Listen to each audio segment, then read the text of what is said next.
This morning's video is for anybody who has found themselves with a serious addiction problem. Kind of addiction problem where you've found something that you just want to keep doing. It's all you can think about. Now I should point out, this is a running channel.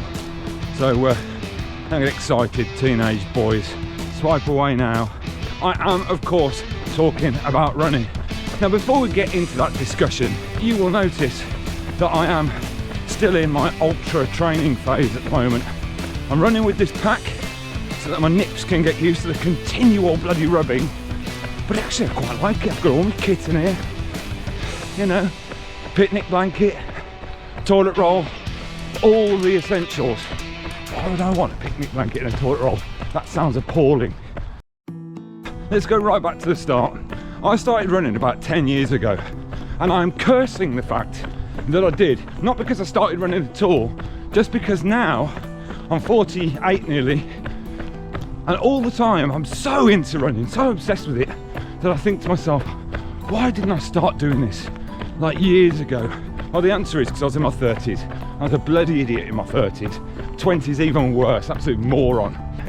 Wasn't interested, and I do wish I had, because I don't know about anybody else who has got into running late, or even who's running now. I sometimes find myself going, well look, 48, I've probably got about 12 years at best of running in me. I'm like, I just don't want it to end. I don't want 12 years. I want to go on for longer and longer.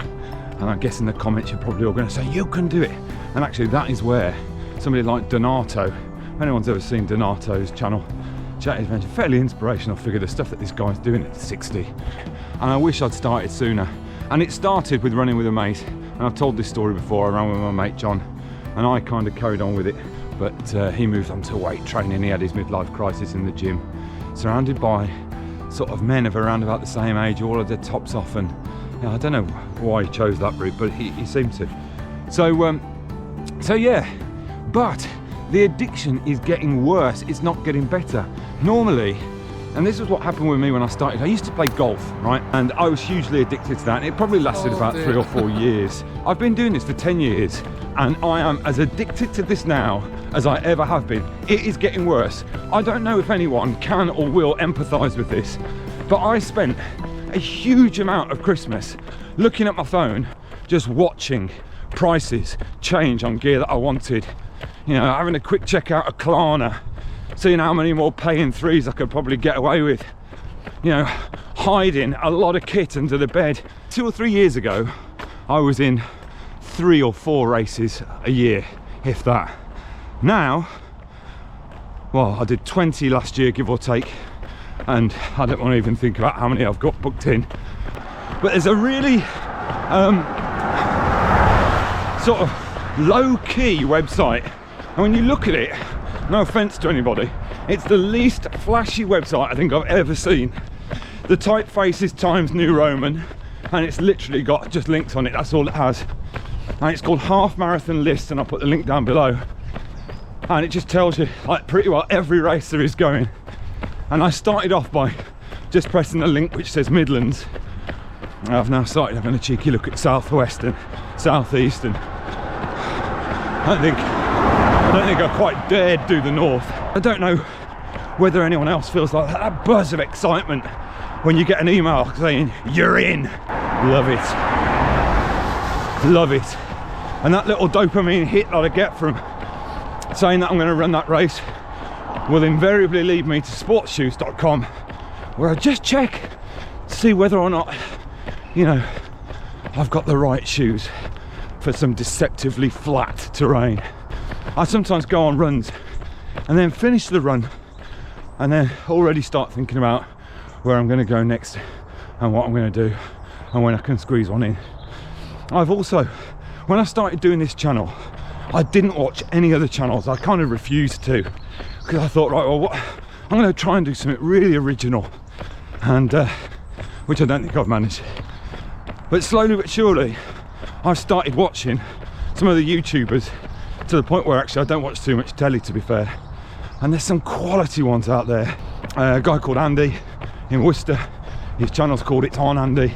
His videos are beautiful. They're really well shot, and he's a really interesting guy. He loves his running, and he does all sorts of different events. He's really cool, I like him. There's a guy, if triathlon and sort of biking's your thing, there's a guy in Coventry, he's called Stu, and his channel's called SBR Stu, or Swim Bike Run Stu, and he's just a normal bloke. I really like him, and he does a lot of stuff, a lot of races, cross country and bike trials and stuff, and him and his wife do a lot of that, and they're really cool people. I really like them. For the younger crowd, Rayleigh Adventures, this young couple, I haven't established if they're a couple, there must be, who go to, I think primarily they do quite a lot of 10Ks, but they go to some cool places. And yeah, and if shoe reviews are your thing, there's this guy in Yeovil called Ed Budd. I like his style, it's a bit quirky. So there's loads of good channels that could feed your addiction, and certainly feed mine.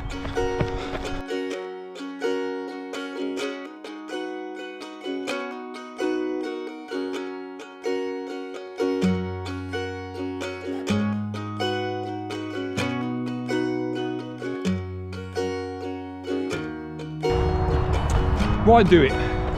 Why am I doing it? Why do it? People ask quite a lot. People ask a lot about the channel. Why are you doing it? And the kind of the subtext underneath is, are you just a bit weird? And you know what? I've tried to think about that. That's probably all true, but I've tried to think about that a little bit. And the conclusion I've come to, particularly at points where I've thought about stopping, is because I like doing it. Right, and that actually should be enough for anybody, to be honest with you. I like doing it. There've been a couple of times where my oldest daughter's at secondary school now, and in year 9, and kind of differences about parents, little differences about parents. I said to her once, about 6 months ago, I said, look, I said, you're a bit embarrassed with me doing these videos, you know, you kind of want me to pack it in, you know, I know, probably a bit awkward. And she kind of said, I won't speak to you again if you stop. I'm really proud of the fact you do it. And well, that's enough for me, to be honest with you.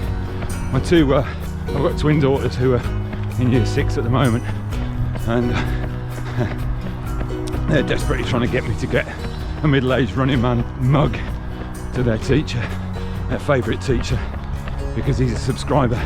Big shout out again, Mr. Dowson. Full respect to you, my friend.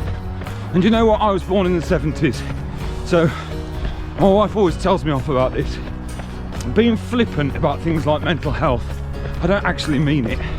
It's just people in my generation are kind of used to just kind of getting on. You know, you just kind of suffer. And some morning, good morning. You kind of, that was a cyclist.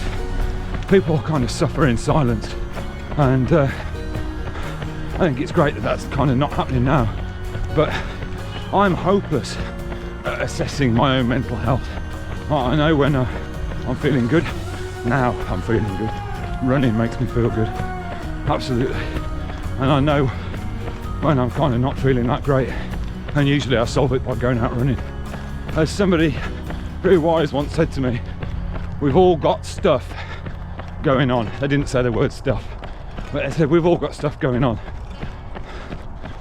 And that's absolutely right. You know, we've all got families who need us at a certain point, stressful jobs, all sorts of little issues and little insecurities that we've all got. And actually, you know, there's no one that gets through this life without feeling a little bit of rain from now and again. Some of us are just a little bit better at keeping dry than others. I'll tell you what, I don't know whether I'm going to be able to show you this because the sun's shining right in my face. It's my favourite spot, this. Absolutely love it.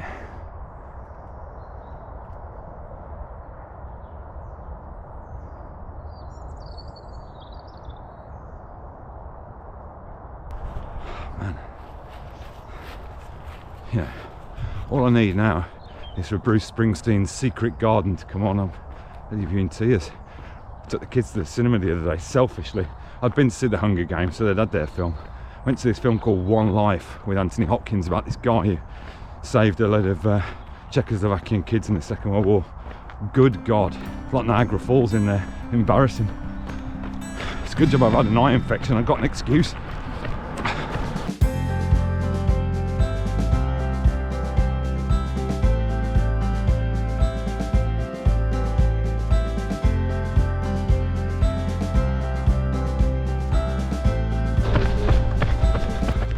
cyclists watch. I've had a couple actually who have pointedly and marketedly said hello.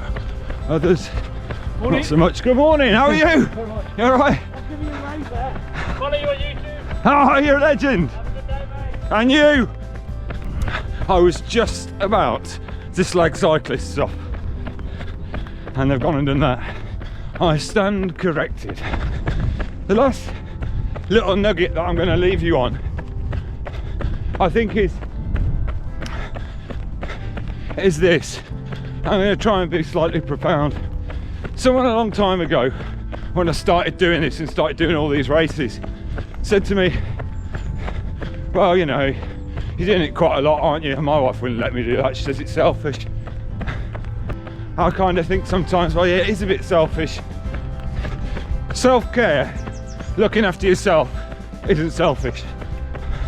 In fact, it's one of the least selfish things you can do. If you want to genuinely set an example to kids, your own kids, young people, whatever, then I think looking after yourself, getting out there, getting active, enjoying your environment while we've still got it, and that's not selfish. Well, look, this has been, I'm thinking, quite a different MARM. I feel like it's probably been quite a boring MARM actually. Races start next week, so no doubt I'll be reading poetry to you and talking utter nonsense in car parks. That's what we're all after, isn't it?